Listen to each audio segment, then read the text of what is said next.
Hello and welcome to the latest episode of Unpacking Europe, the Centre for European Reform's podcast. My name is Thomas Maddock, and I'm the CER's Clara Marina O'Donnell Fellow for 2025 to 2026. And in today's episode, we're going to be discussing how Europe is responding to two conflicts happening on its doorstep: Israel's war in Lebanon and the continuing humanitarian crisis and Israeli violence in Palestine. The past few months, and especially since the start of the US and Israeli war in Iran, have further destabilized the region and have unleashed new waves of violence. In Gaza, though a fragile ceasefire remains between Hamas and Israel, it's hard to describe the situation as being at peace. Repeated Israeli strikes on Gaza continue, and according to Médecins Sans Frontières, vital humanitarian assistance remains blocked by Israeli authorities. Hamas disarmament talks have stalled, throwing into doubt the stability of the peace process. Meanwhile, Israel's violence in the West Bank has also escalated quite dramatically, with Israel's illegal settlement campaign proliferating. Israel's occupation has been described as a de facto annexation. Then what about in Lebanon? As of early May 2025, Al Jazeera has reported that at least 2,700 Lebanese people have been killed in Israeli attacks and over 1 million displaced, representing about 1 in 5 people in Lebanon. A ceasefire deal between Lebanon and Israel was announced by US President Donald Trump in April, but again, there are little signs that this has actually stopped the fighting. Which brings me to today's topic. What is the EU doing in response to all of this?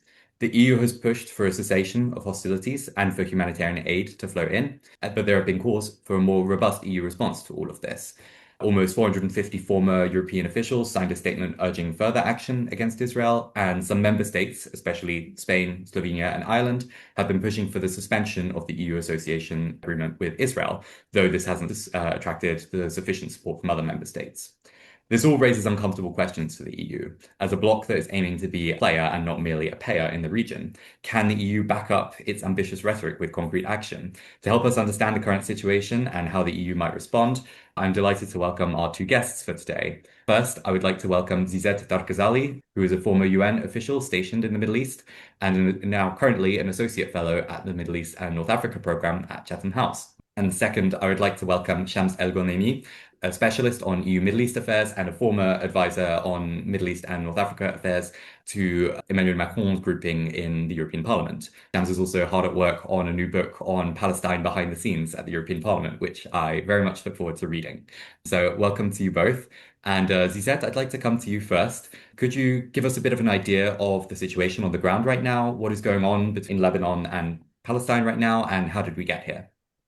Thank you for having me on the podcast, Thomas. Great to be with you. And thank you also for setting the scene of the two fronts. Not good news, I'm afraid, on any of the two fronts. Let me start with Lebanon. Officially, as you said, the ceasefire is in force in Lebanon, but the fire has not ceased. Only yesterday, 39 people have been reportedly killed in another day of intense Israeli strikes in Lebanon. As of now, Israeli forces are stationed deep into Lebanese territory, controlling up to 68 abandoned and destroyed villages in South Lebanon, and reportedly occupying about 10 kilometers, 6.2 miles of Lebanese territory. And Israel Defense Minister has already said that a buffer zone will be set up and that Israel is not planning on leaving the territory even after the end of the current war. The human cost is devastating. Over 1.2 million have been displaced, more than 2,700 killed, and many more injured. Entire areas have been completely destroyed, leaving a country already on its knees, facing an enormous reconstruction bill. There are also fears that Israeli pressure could trigger internal conflict between competing Lebanese groups. For its part, Hezbollah continues to carry out attacks on Israeli troops. As per the Israeli authorities, there have been 17 soldiers dead and 3 civilians. Meanwhile, first round of the US-led negotiations between Israel and the Lebanese government were held while Lebanon is under fire. A second round of negotiations supposed to happen, I think, on the 14th of May, if it goes ahead, but not much expectation are really hanging on these negotiations. To add, the pattern of Israeli behavior inside Lebanon is very similar to that of Gaza. The term Gazification is now being used, stoking fears among the Lebanese population that their fate is going to be like that, like the one of the Palestinians in Gaza. Moving on to Palestine, the situation in Gaza and the West Bank, including East Jerusalem, is steadily worsening, with continued loss of lives, limbs, and land, and no signs of any political horizon in sight. If I zoom a bit into Gaza, since the ceasefire was announced 7 months ago, over 800 Palestinians have been killed and many, many more injured. And that includes, of course, lots of children. Most of Gaza's 2 million residents remain displaced with limited to no access to health or education services. And as you said in your intro, while deliveries of humanitarian aid have improved somewhat since the ceasefire, supplies fall far short from catering to the population's needs. Most of the crossing points are closed. Only one is open, which is Kerem Shalom, Kerem Abu Salim, and Kisufim is sometimes open. The critical Rafah crossing, that is the lifeline of the Palestinians, that was supposed to be fully operational in both directions as per President Trump's 20-point plan, is not always open and is being operated with severe restrictions.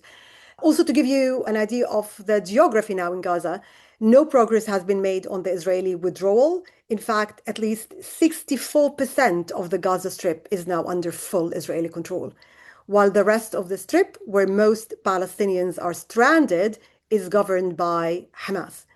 The two areas of the one governed by Hamas and Israel are separated by an Israeli imposed so-called yellow line, according to satellite images in recent months. And satellite images is the way to go to because, as you know, media is not allowed to enter Gaza.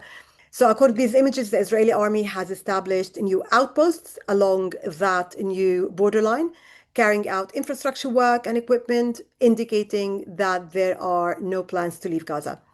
And lastly, the National Committee for the Administration of Gaza, that according to the UN Security Council Resolution 2803 was supposed to provide services in Gaza, remains stranded in Cairo. Hamas disarmament remains a sticking point with not much progress on that. In fact, recent reports indicate that the ceasefire talks between Israel and Hamas have stalled, and Gaza risks sliding back into war. In the occupied West Bank, the situation is also dire. Palestinians live under increased settler violence, displacement, house demolitions, wide arrest campaigns, movement restrictions, and accelerated settlement policies that amount to land annexation. Israeli Finance Minister Smotrich takes pride that these policies would bury the idea of a Palestinian state.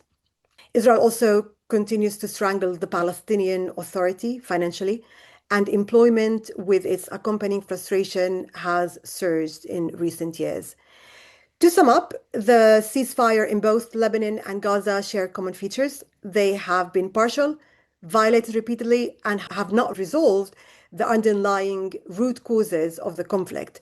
So I'm afraid the trajectory for both Palestine and Lebanon is bleak. Quick word on how did we get here? The main and fundamental factor is avoiding dealing with the root cause of the Israeli-Palestinian conflict, which is the prolonged Israeli occupation in Palestine and every aspect of Palestinian livelihood. Enabling occupation to go on unchallenged for so long, and the failure of the international community to uphold its commitments under international law have enabled the perpetual cycle to continue and emboldened extreme ideologies and actors. And lastly, it's important to note that 2026 is an election year in Israel. And this is framing the context of Israeli policies in the West Bank, Gaza, Lebanon, and even Iran. Those who follow political discussions in Israel would tell you that the current government, headed by Prime Minister Netanyahu, is not in a hurry to end any of the wars it is engaged in.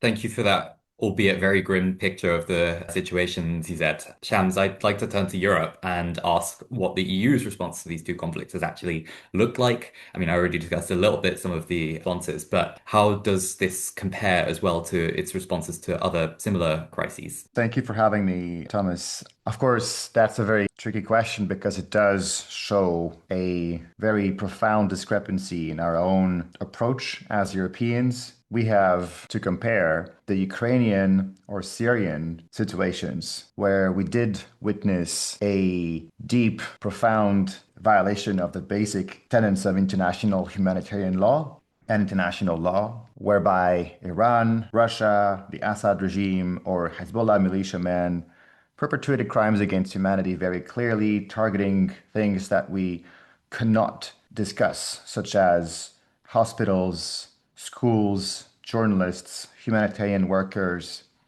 And so those were red lines for the European Union member states. And we decided to have targeted sanctions. We justified these targeted sanctions based on the violation of our own basic rules. And we mentioned a rule-based order, very proudly so, for a decade, issuing targeted sanctions on individuals and organizations, but even sectoral sanctions to make sure that Russia or the Syrian regime cannot get away with the way they're treating journalists or doctors or simply students at schools and universities. And we claimed that we were above that and that we, as Europeans, had values that meant that we could not accept that. The same happened in Gaza in the way that the Israeli army has responded to the massacre of October 7, 2023. The very same violation of international humanitarian law has happened. However, in that case, and also in the case of Israel's invasion of southern Lebanon, we have not responded with targeted sanctions. We've only so far added a handful of Israeli settlers and two Israeli settlers organizations, and also an organization that is actively preventing the provision of food to the population in Gaza. But we stopped short of actually putting Israeli generals on sanctions or the ones that are sought after by the ICC. We did put Assad or Putin under sanctions, but we did not put Yoav Gallant or Netanyahu on the EU sanctions list. We did put a number of Hamas operatives there. So there's a big, big discrepancy. A lot of people rightfully speak of double standards. But I think the main question we're going to discuss is how we cannot get away with such double standards, because these have profound consequences in how we're not only inattentive and not moving to contribute to a peaceful solution, but also fueling the conflict and putting ourselves in a position that the world believes to be complicit, not just passive, towards the ongoing conflicts in the Middle East. Thank you for that, Shams, and for drawing attention to what some people see as kind of a double standard in the EU's approach. One of the other key criticisms of the EU's approach has been internal disunity. As I mentioned earlier, we have seen some member states pushing for some action against Israel, targeting Israel, and the EU has repeatedly stated its commitment to a peaceful two-state solution and called for a cessation of hostilities. But when it comes to concrete actions beyond that, it remains disunited. So I guess my question to you, Shams, again, is just how damaging has this disunity been? How do you see this fragmentation affecting whatever leverage the EU might have towards Israel more broadly? Well, the first thing that this is causing for us in terms of our disunity as Europeans is that we're not able to look ourselves in the mirror anymore as Europeans. That's the biggest change, I think. If I speak with fellow EU civil servants and advisors who work in cabinets of ministers, commissioners, they don't see themselves in the mirror regarding Gaza. They really know that we did something deeply wrong these past 3 years by still continuing our arms exports and economic investments and imports, etc., with Israel's economy and the Israeli military. So the first thing is that we can't see ourselves in the mirror, and that has an impact in our self-image. We are boasting that we're a soft power. We're not a hard power in the sense that we don't have a strong EU army, but we're strong on the rules. We're strong on how international law needs to be upheld worldwide. That's been our raison d'être as Europeans after World War II. And now that we've basically failed ourselves, our own values, we are not having that distinctness, that uniqueness that we worked on human rights decisively, that we were human rights based as international actors. So we have no credibility anymore on human rights. That's a big deal. When we discuss, for example, with neighboring Syria, and we ask Syria to engage in human rights reforms for women's rights or for children's rights or for LGBT rights, etc., they look at us and tell us, well, what did you just do in Gaza, selling weapons and providing political and diplomatic support for the extermination of 5% of the population in the course of a few months? So that is to answer to your question on how damaging has this disunity been. But your second question is, what is that having in terms of effects on our leverage towards Israel? And I think that's the most important point right now politically that we could see it, because I believe that we are enabling the Israeli government. We are enabling it because we are so divided that we're not to be taken seriously. Take the Trump Board of Peace, a totally illegal organization based on his own personal ego that has no ramifications with the UN or international law. Bulgaria and Hungary are supporting this Board of Peace, not the rest of the EU, rightfully so. Take the ICC. There's an arrest warrant, an international arrest warrant for all signatories of the ICC. That includes, for example, Hungary. But Hungary did host Netanyahu despite it all. And of course, we hope that the new government will clarify, and it just did last week, that it will now finally comply to the ICC and not host Netanyahu and arrest him if he does come to Hungary. Look at how we fund humanitarian aid. The UN has a very important agency that provides basic services to the Palestinian population in occupied territories. That agency is called UNRWA. Today, Sweden, out of all EU countries, is still suspending its support to UNRWA based on fabricated allegations from the Israeli far right. Every other EU member state has debunked these allegations and resumed funding, but still, the Swedes, with their conservative populist governments, are still suspending that aid. Look at weapons. A number of countries have prevented weapons exports, like Spain, like Slovenia. France has decided to not export offensive weapons, but Germany only suspended those for 3 months between September and November 2025 and has resumed just last month. That's yet again showing that we have no coherent position facing the most far-right warmongering government on our doorstep and of the history of Israel.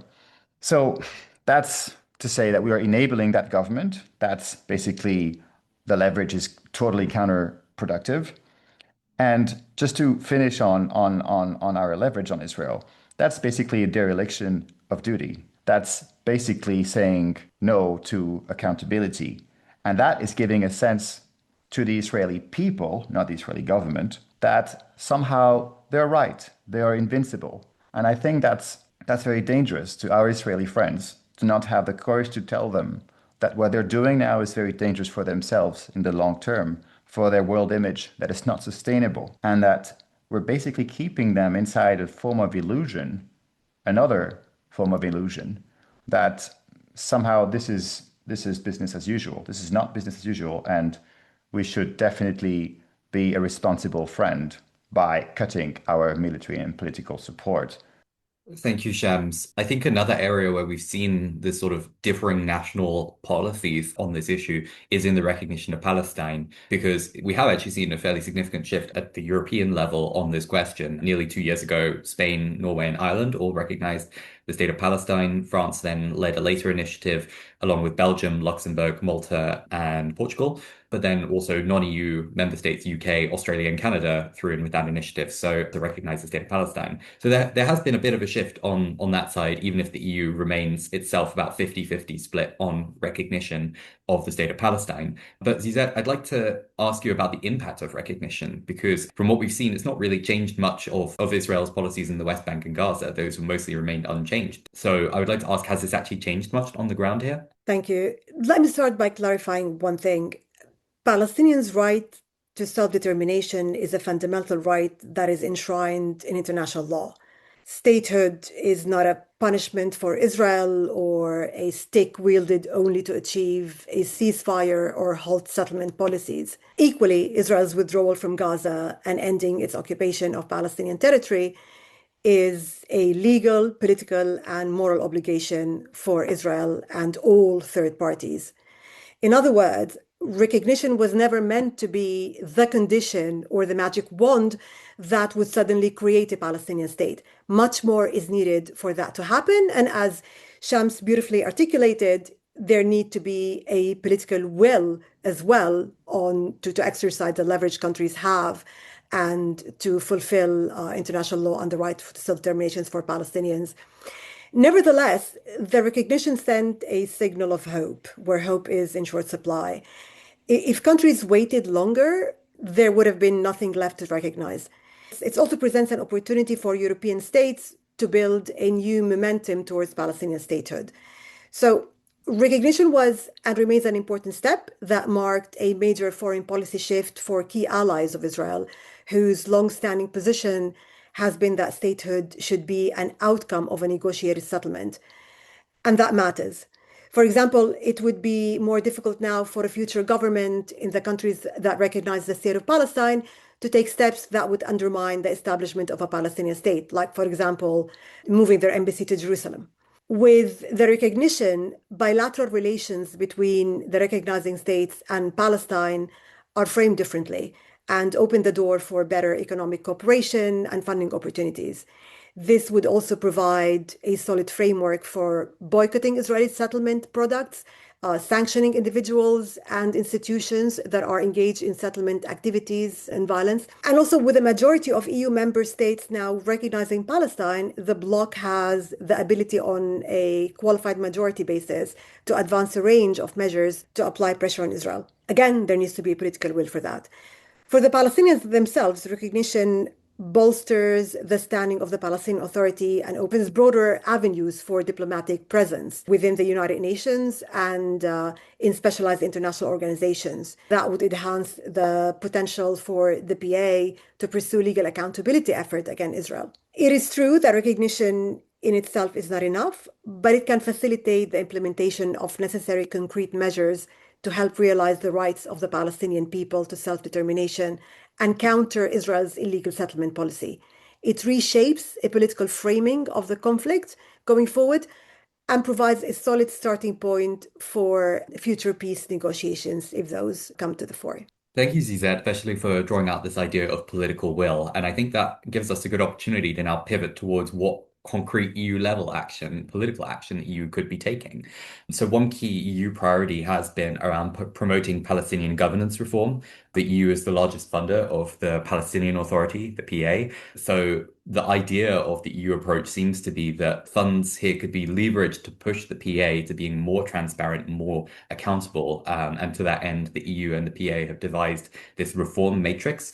So Shams, I'd like to ask you about this. What is your read on the EU's agenda here? Are the goals that the EU is setting out realistic? And what should be kind of prioritized in governance reform objectives? Honestly, as a European myself, I'm French from my mother's side. When I'm asked questions about the Palestinian Authority's reform agenda, I just feel really awkward. I find that such questions and that our requests on the Palestinian Authority to do ever more reforms tend to be preposterous and borderline absurd, given the context of the occupation of all Palestinian territories by the Israeli government. The PA is not sovereign, and it tries to be, but it's suffocating under a brutal daily military occupation. And we're being quite complicit in it by changing the subject matter to somehow just a matter of some internal reforms within this administration. I'll give you a few examples that show how disconnected we are, and I believe that's quite deliberate and shows our double standards. We often discuss how the Palestinian Authority has to have free and fair elections because it is unpopular. There haven't been elections since 2006. And I find that ludicrous. In 2006, there were free and fair elections. We had 27 EU members of the European Parliament confirm with their election observation mission that the election was free and fair. And Hamas won with over 65% of the seats and pledged to have a truce and negotiate a peaceful political solution with Israel in the 1967 borders.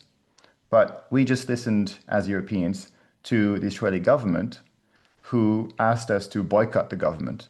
The Palestinian government collapsed. There was a civil war, and these elections were basically made for nothing. We did not respect the democratic will of the Palestinian people to go for a stronger opposition. And then years later, we still asked the PA to engage to have democratic elections, but without Hamas, one of the main opposition voices, and also not considering the fact that Israel recently has prevented Palestinians who live in occupied East Jerusalem from taking part in these elections. We're talking about the most important city for Palestinians. So we're still asking the Palestinian Authority to hold elections, but under so many conditions. Just imagine if Russian occupied Ukrainian territories were asked to hold elections and that the conditions would be, however, forget about Kiev, the capital city. Ukrainians living in Kiev will not participate in these elections. And forget about having political parties that believe that armed struggle is an option against Russian occupation. Those conditions would not be democratic. And imagine that we're then criticizing Ukrainian authorities for not engaging in that so-called election agenda. So that's on the election front to give you how, an impression of how disconnected we are from the reality or how hypocritical we tend to be. Take the textbooks. A number of, usually governments that are close to the Israeli government, use this fabricated allegation that somehow the war is because of some anti-Semitic school textbooks. Now, the European Commission commissioned an independent inquiry with a German reputable institute called Gog-Eckert Institute back in 2021 to see whether these allegations were true or not. And it is the case that very few examples out of 200 school textbooks were potentially anti-Semitic, and those examples were removed from Palestinian textbooks. And yet, our European Union leaders are still sometimes, some of them, mentioning so-called anti-Semitic textbooks, although they've been confirmed to be in line with UNESCO standards. So, or in order to justify them withholding funds to the Palestinian Authority or to the UN, I found it so preposterous. While around 600 schools, I think, were destroyed in Gaza by the Israeli army, all of them in the name of the fight against terrorism, 23,000 young pupils and students, and thousands of teachers. How do you explain to these Palestinians that they should not be against the Israeli occupation while they lost their classmates and teachers and schools? 90% of schools in Gaza were bombed. Even in the West Bank, I went to an EU-funded primary school in El Maleh, Hamamet El Maleh in the West Bank.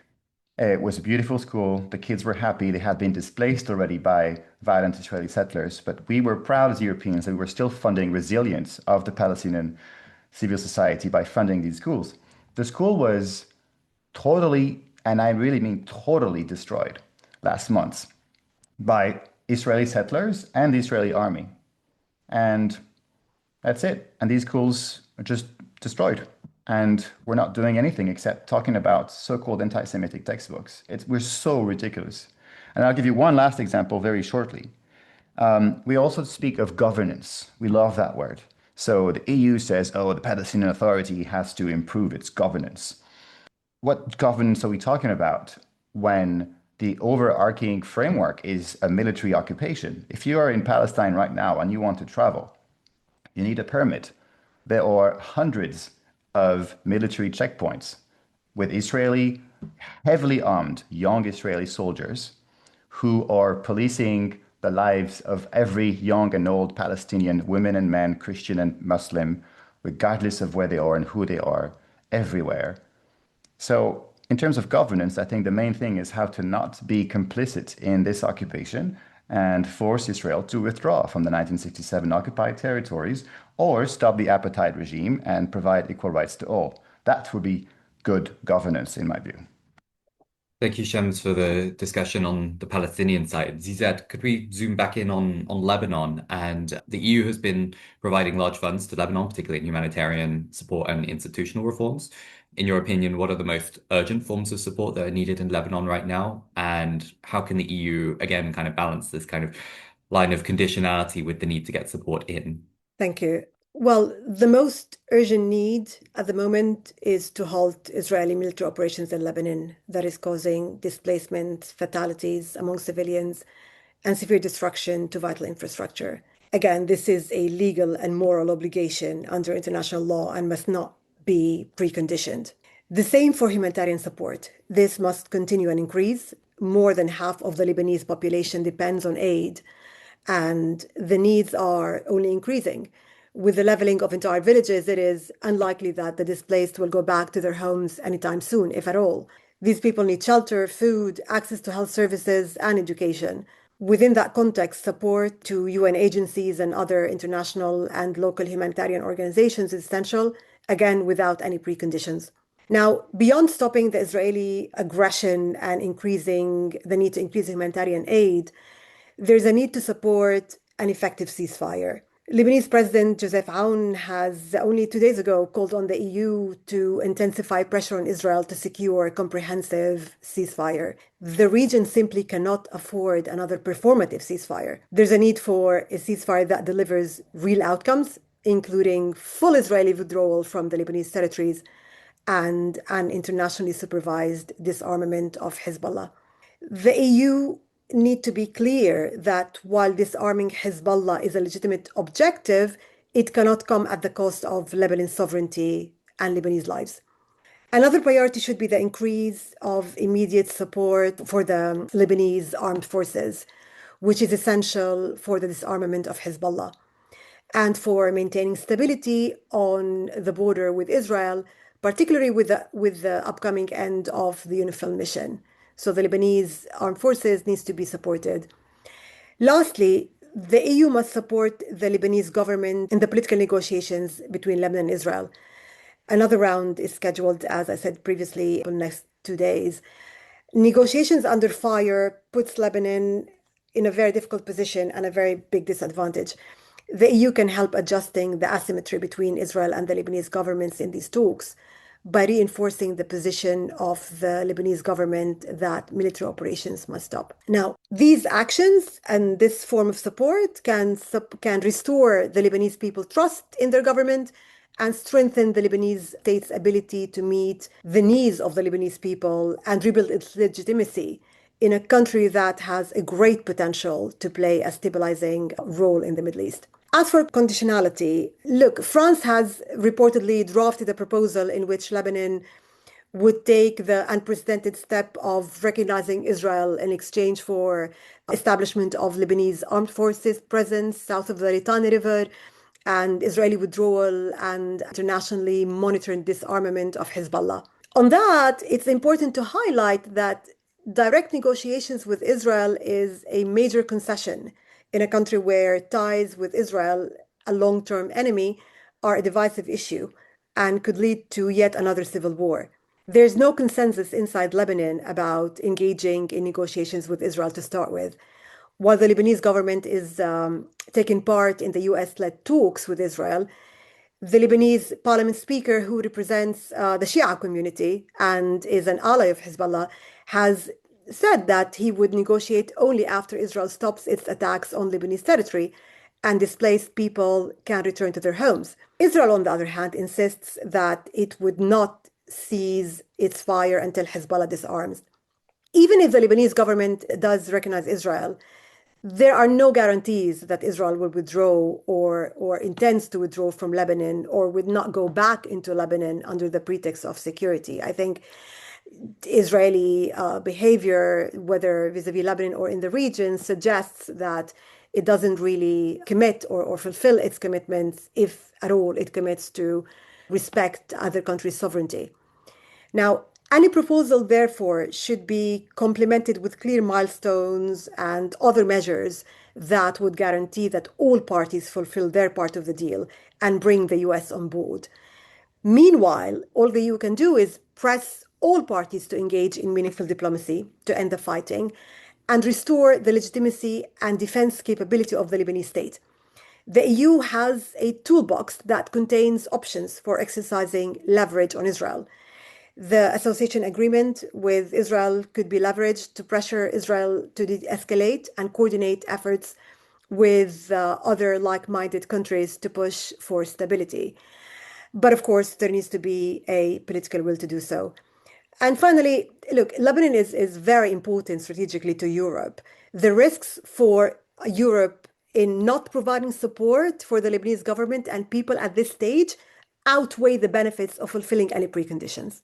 Yeah, thank you, Zizette. I think as we begin to wrap up, we've seen how the EU is developing this EU Middle East strategy. And Zizette, you've already provided a list of very interesting ideas of how the EU could work on exerting pressure on Israel, specifically vis-a-vis Lebanon. Are there any other ideas that you had for what should be prioritized in this strategy, just to kind of avoid it becoming a document full of good intentions, but absent a lot of concrete policies? What might a genuinely effective EU strategy look like in this current context? First of all, it needs to be clear to the EU that as long as the root cause is not addressed, nothing will move forward, regardless of how many reforms you support, how many plans you enact, how many funds you throw at the problem. The occupation must end. The occupation of Palestinian territory must end, and that is the root cause of the problem. Now, despite the bleak picture, there is an opportunity for European leaders to play a more prominent role in the Middle East. Within the rapidly changing world order, Europe remains an important force, but it needs to step up and be more assertive. With the Iran war, European states find themselves caught between a conflict they did not start and consequences they cannot escape. This means that neutrality is no longer an option. There's a need for action. What Europe needs is a strategy that is clear, coordinated, and consistent with European values. Clear in terms of the end game and how to get there. The groundwork has already been laid in the New York Declaration, which defined the two states paradigm and provided a clear pathway of how to get there. The EU can work with the principles of that declaration. In terms of coordination, intra-EU coordination is paramount.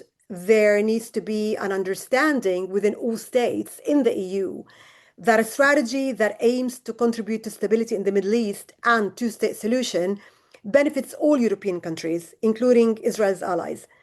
And that while the strategy should take Israel's security into consideration, it must not be built around Israeli dominance. Broader coordination with partners that seek similar goals will only make the strategy stronger. Here, the Global Alliance for the implementation of the two-state solution is essential for coordination. Also, the EU can join forces with like-minded partners in the OECD, the Middle East, the Global South, and the G20 members, and forge common positions on more constructive measures to promote peace and the two-state solution. Preserving constructive relations with the United States remain, of course, necessary, but it's insufficient. There is a need to shift towards a more diversified strategy which balances continued US ties with new partnerships and greater intra-European coordination based on European interests. For the strategy to be effective and sustainable, it must be consistent with European values, which are based on respect for international law, human rights, and open dialogue. I just returned from Yerevan, where I participated in the Yerevan dialogue, and President Macron delivered a very well-articulated speech on how important international law is to counter today's challenges that Europe is facing. But he also added, and I'm paraphrasing here, that if we expect international law to apply to Ukraine, then it should also apply to the Middle East. And I think we should hold him for this on this sentence. And I think this sentence needs to be amplified and implemented. So in terms of data, the data is all there. The UN and the European Unions, they just issued a Gaza rapid damage and needs assessment. And that provides the details that and needs and priorities. So no need to reinvent the wheel on this one. With the above in mind, the strategy must be twofold. It should include measures to pressure Israel to end its occupation and settlement policies, and at the same time support the Palestinians in a way that leads to a genuine Palestinian democratic transformation and serves Palestinian national agenda and the needs of the Palestinian people. Thank you, Zizette. And Shams, just to close, similar question. As I said earlier, the EU's talked about wanting to be a player, not just a payer in the region. What do you think the lessons or the main lessons for the EU, for EU policymakers from its regional engagement from the past few years? What are those key lessons from that? Well, I definitely agree with what Zizette just said, and so I'll just be adding from here. Maybe we should get at the psychological level of why such decisions that sound so logical have not been taken so far in the past decades of occupation of the Palestinian territories, and in light also of what so many scholars are calling a genocide in Gaza. I think that this has to do with nothing with money, Nothing with lobbying, nothing with political trade-offs, but irrational fear from some members of the European establishment that they might be criticized as being anti-Semitic. And it needs to be very clear that so many Jewish voices and Israeli voices want their own far-right government to be sanctioned by EU member states. I will tell you about a meeting we had with a former Israeli ambassador to France about 2 years ago.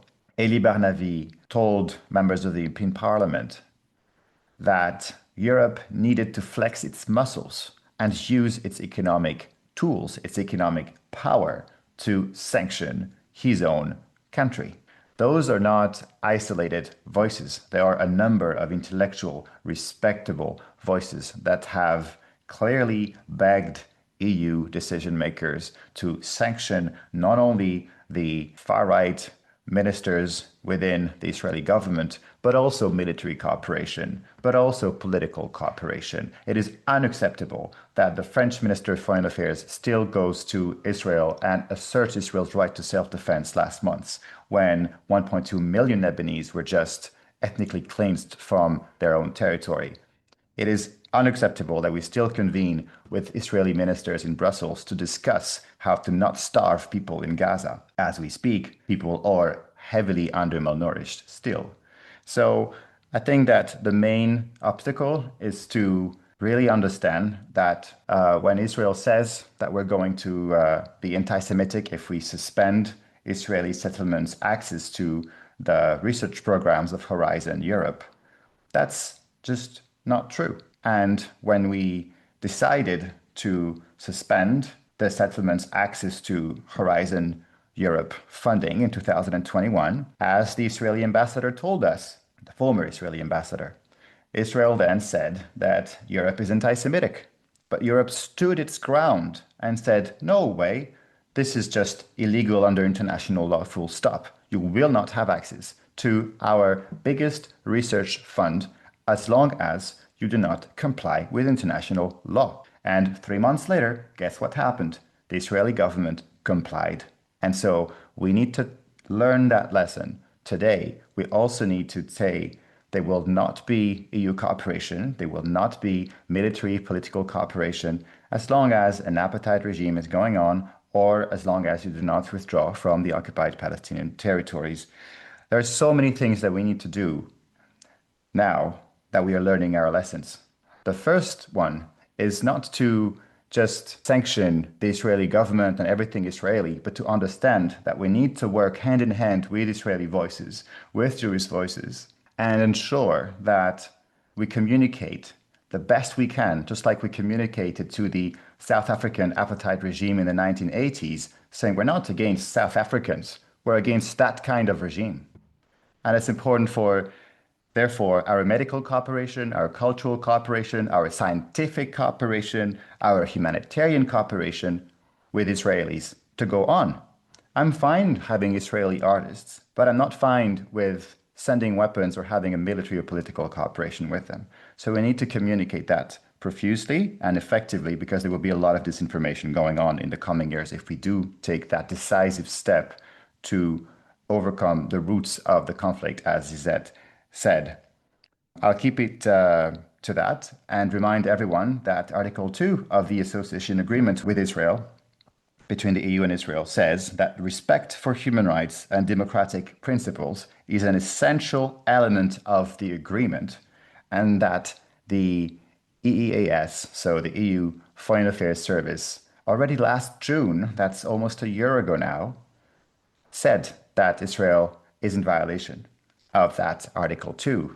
And yet, there was no qualified majority in the Council to suspend the application of this association agreement because Germany and Italy, so a far-right government in Italy and a conservative government in Germany, refused. So when we talk about the EU, we really need to understand that some governments have an important responsibility in fueling this conflict and the occupation more than other governments. Thank you. Zizette and Shams, thank you very much for joining today and for sharing your thoughts. And thank you very much to our listeners. If you've enjoyed today's episode, please consider subscribing to the Centre for European Reform podcast, wherever you get your podcasts. And thank you very much.